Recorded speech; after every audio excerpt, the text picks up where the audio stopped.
Hi, I'm Eleanor with the inside story on next week's soaps. Kat and Alfie prepare for Tommy's christening, an event that marks the start of a happy family life, which not even Jack's refusal to be godfather can ruin. Nothing will ever come between us again, Kat tells Alfie, a declaration that's barely uttered before Ronnie arrives back in the square. Michael tells her to clear off, but a conflicted Jack is alarmed to see her, and also shocked his feelings for her haven't changed. Ronnie is afraid to show her face and holes up in Roxy's flat, but when Amy gives her the slip, she has to go and find her. Jack sees her in distress and tells her to head back. Kat, meanwhile, has slipped in and is waiting for her like a figure of doom. What vicious thoughts could be on her mind? Then it's Jack's turn to have it out with her. Why did you do it, he demands. Ronnie is a broken woman, but tells him she loves him. And Jack, God bless him, relents and tells her she's coming home with him. One home about to be torn asunder is the Beales. Jane sobs to Phil that she wants out, now. So he offers his lawyer for the divorce hearing, where Ian claims he's broke. Phil is suspicious. He breaks into the Beales and finds Ian's hidden cash. Armed with that evidence, Jane's determined to have the caff. Ian, however, is just as determined she won't, and he smashes up Kathy's caff. Next, it's Corrie. There are many things you shouldn't do with John Stape. Hop into his cab, take home tuition, but most of all, go into a confined space with him. He panics when the Hoyles reveal Ches visited and ask John why he's living on the street where Charlotte died.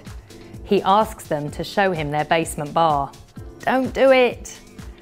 Later, Ches confronts him about his double life and where Joy really is. But John manages to get him to the Hoyles, where the couple lie tied up. The mild-mannered psychopath returns to the cobbles and tells Katie that Ches has left her, music to Owen's ears as he's just found out she's pregnant. A desperate John then tells Fizz that Colin is back and they'll have to leave town to avoid going down for fraud. Kevin and Tyrone's tense relationship worsens when Ty vetoes expensive new machinery and Kev has to turn down a job.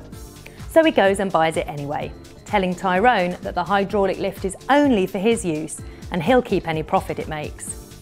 But Tyrone breaks it in a fit of anger, and although he fixes it, he only does half a job because it suddenly buckles while Kev's under a car. Finally, it's Emmerdale. David Metcalfe would do well to keep his distance from devious teenagers, but suspicious, he follows Victoria and finds her meeting Amy.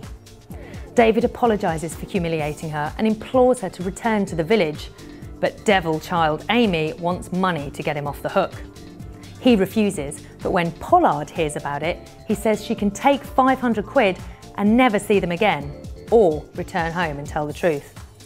Of course, she takes the money, but then Amy does show up, to Pollard's annoyance, and claims she needs the money for rent. But the little witch continues her lies, telling Victoria that David gave her money to keep her quiet, adding petrol to the fire beneath the counsellor. Jimmy's life, meanwhile, might be simpler if his sketchy memory remained a few pieces short of the full jigsaw puzzle. Instead, memories flood back of his wedding day to Nicola. He knows he's made a massive mistake and tells Kelly to leave. Then he finds a drunk Nicola trying it on with Marlon and begs her to come home. She refuses, and worse, insists on a divorce. I'd like to leave you on a lighter note, but sorry, Jackson once again tells Aaron it's all over. There's no hope for them. Will Aaron now cave in and agree to support Jackson's death wish?